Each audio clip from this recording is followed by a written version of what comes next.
Nice to hear from you this morning. Wonderful. Nice to hear from you too. First, I understand a task force. Is it a task force or a committee has been set up, which you had? Explain to us exactly what are you supposed to do? Yeah, so let me say good morning to our cherished listeners. Yesterday, the Minister of Lands and Natural Resources organized a press conference, and then he mentioned to the general public that he set up a committee to, as it were, review all licenses of small-scale miners. Now, the question is, why small-scale miners? He set up a committee when he assumed office to look at the mining sector and to also look at the licensing regime in order that he's able to take informed decisions. So this committee came out with their reports. And in that report, these were some of the recommendations they made. So what the minister is doing is simply implementing the recommendations of the committee. And so we are starting with small-scale miners. But before that, he also revoked licenses that were issued after 7th December. And then also, he also revoked all community mining licenses. And these are all recommendations that are emanating from the committee that he sets. All community mining licenses have all been revoked? Yes. I see. Why? Yeah, so the information we have is that they don't really benefit the communities. As I speak to you, we have quite a number of petitions where, for instance, chiefs are saying that they were not involved and that they were not also well educated on the concept.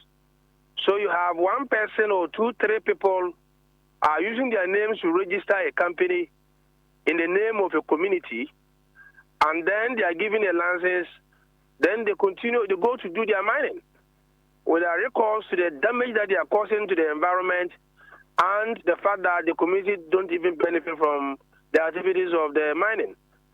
And so we have quite a number of complaints. And then again, the committee also, in our discussions with them, suggested that if we could do a cooperative where the people, the promoters, will be coming from the community, and even when they start mining and resources are coming into their accounts, it doesn't sit in only one person's account. So the community will really benefit. And that is where we are coming from. Okay, so even though you find that under the current arrangement, the community members are saying it is not really community mining. It's just a few people who have taken advantage of it. Exactly. Okay, but you're still maintaining the idea of communities owning a mine. Exactly. What form will this cooperative take? Exactly what are you looking at? Yeah, so when we say cooperative, that is different from a situation where you have an individual registering an enterprise and using that enterprise to front for a community. We are talking about identifying stakeholders in communities and asking these stakeholders to come together to form a cooperative and then use that cooperative to acquire a license. If you do that, all those involved who own the company or who own the cooperative and also own the concession that will be given to them. And thereafter, even the proceeds, from that concession will now be for all of them. And that is what we want to do, to ensure that the community really benefits. I see. And then let's come to the licenses that you have revoked. You said all licenses issued, is it after December 7th? Exactly. All of them gone? Exactly. What's your basis? Yeah, so for instance, you have a situation where licenses are issued on the 3rd of January, and you go through the process and they have not met some of the requirements that they are supposed to meet. And one of them that keeps coming up is the fact that even when you make a call to the communities where these miners are supposed to go and mine, the community tells you that they were not involved. But by law, if you are going through the process of acquiring the licenses, you will have to involve the community. For instance, if a community member has a farm in an area where you are acquiring your mining lease or mining concession, and he's not involved, he sits there and you go and tell him that, oh, I've received a license to come and mine. When the person has some cashew or some, if you like, plantation on the land. And we have received so many complaints about all these things. And that is why we're saying that all those that were rushed, let's revoke them. But I'm also to put this on record, that those people can still apply, and we will ensure that they go through the right process, and if they are qualified for it, we'll give it to them. Okay. So they can start the process again. Exactly. Okay. In the meantime, you have a job, and correct me if I'm wrong, that you're leading the validation exercise. That's true. Okay. So this validation exercise, what will it involve? Yeah, so first of all, like I said, there's a procedure that you have to go through in order to be given a license. We will juxtapose the procedure against what had happened practically. So if you were to fill a form and submit the form and do A, B, C, D until the minister gives you the certificate, we will find out whether you have gone through the processes religiously. And if you have not done that, then it means that we'll have questions to ask you, and you will have to provide answers. Where we think that it was not your fault, and that correcting whatever was not done well will not be injurious to the system, why not? You correct it and you move on. There are others who have also taken licenses, and they are supposed to pay some revenue to the state, who are not doing that, but they are out there mining. We must also get them to do the right thing. So these are some of the issues that we'll be looking at. Again, we'll have to also juxtapose whatever we are doing, or compare whatever we are doing or whatever they have with the requirements of the Environmental Protection Agency. So the committee will also consist of members from the EPA. So it's going to be a very comprehensive review, and then we'll take it from there. I see. And all small-scale mining licenses will be under review. Exactly. There is the opinion of civil society that before you even do this review, you should have put in place a state of emergency and then place a ban on all forms of small-scale mining before doing this kind of review. What do you think? Yeah, so those are suggestions from people. But like I said to you, the minister is an experienced minister. The minister is somebody who has worked in some reputable ministries before. And so he knows what he's doing. So what he's saying is that he has done enough consultations, and he thinks that this is the approach to use, because he has also spoken to some experts. Then it seems, because when I listen to the minister, it seems he's happy so far with the fight your ministry has been undertaking, not alone, but with the environment ministry and the security agencies, where you are trying to clear up some forests that he said were taken over by thugs. 9 in all. Say you have been successful in taking back 7. So as we speak, you are saying that 7 out of 9 forests is currently not being mined by the thugs. Exactly so. We inherited a situation where 44 of our foreign reserves have been taken over by illegal miners. And that out of the 44, 9 were completely taken over to the extent that even our forest guards cannot go there. And so quickly the minister resolved to ensure that these foreign reserves are reclaimed.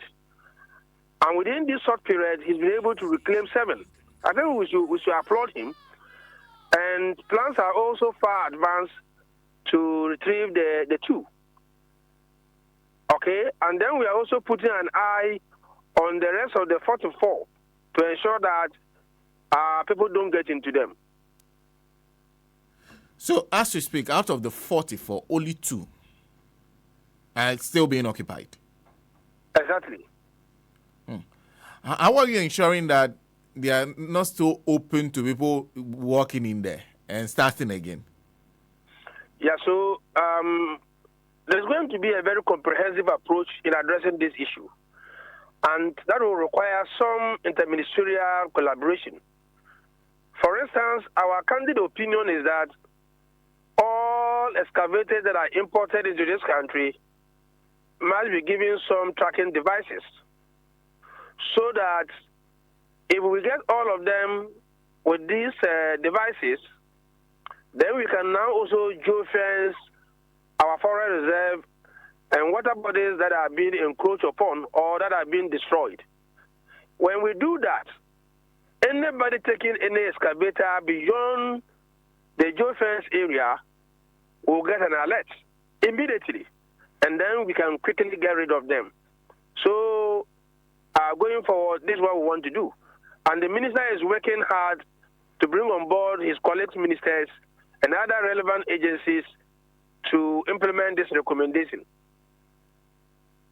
And I guess you've heard the criticism of the move involving the water guards, the blue water guards. So first of all, explain to us what are they supposed to do? Yeah, so the water guards are supposed to take intelligence and transmit this intelligence to a center that will be processed. That will process the intelligence and take a decision as to whether or not we should get some military to go and clear those people on the water bodies. So primarily, they are not trained to go and confront illegal miners, but they are trained, given the requisite expertise, to be able to intelligently report to us, and for that matter, to a central point where they believe that people are coming to attack the river bodies or forest, especially the river bodies. And so that's what they are supposed to do. Okay, so you are not training them to go and protect the water bodies, the river bodies? They are supposed to protect the water bodies. Protecting water bodies doesn't mean going to stand by the water bodies or going to hold a gun and stand there. You can protect it with intelligence. You can protect it by providing information. Oh, okay. Okay, because there were a lot of people who felt that you are leaving that in their hands. But now you're talking about intelligence gathering, reporting to the center, and the center acting. But we know that the Gamsayers are armed. And so if you ask them to go and confront them with their empty hands, how are they going to do it? So what we are saying is that we are taking these people from the very communities where these illegal miners are operating. So if I'm in that community and I suspect or I take intelligence that some group of miners are going to invade our river body, it is my responsibility to intelligently find a way of reporting this.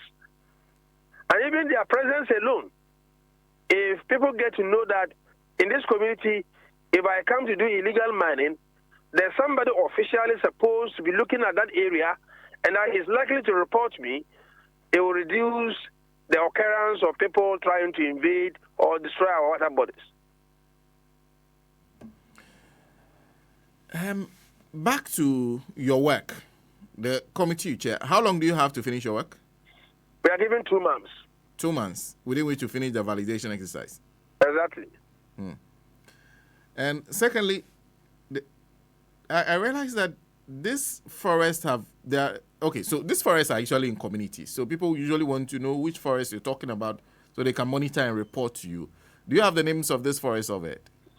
I do, but I don't have them off head, and I'm driving while speaking with you. Mm-hmm. So if you want, when I get to office, I can provide a list of the 9 forest reserves that we're taking over and the 7 that we have been able to reclaim. Mm.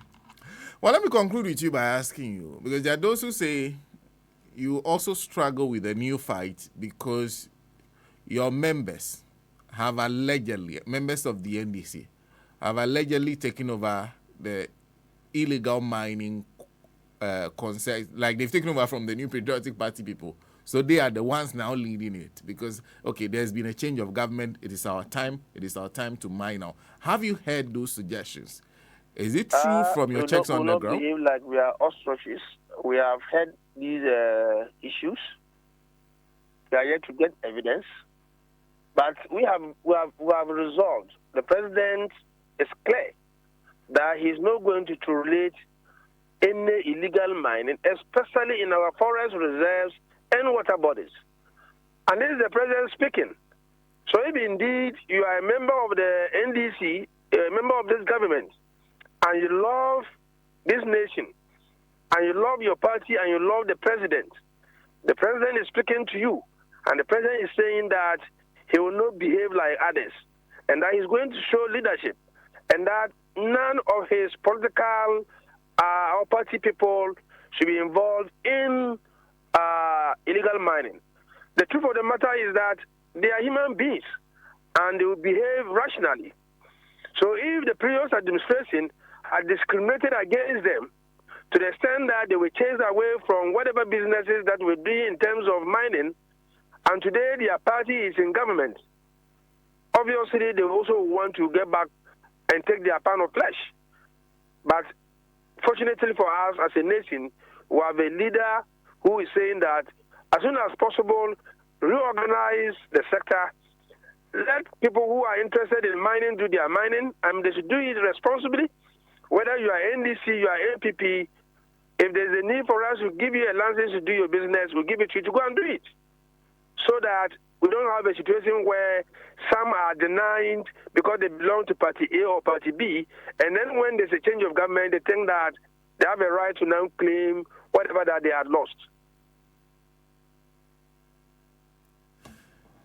Honorable, thank you. Thank you very much for speaking to us. You're welcome, my brother. Wish you all the best because our eyes will be on you. He has a big work to do. Deputy Minister for Lands and Natural Resources. He leads a committee. The committee is supposed to validate all small-scale mining licenses. They will go check everything from the permits you acquired when you acquired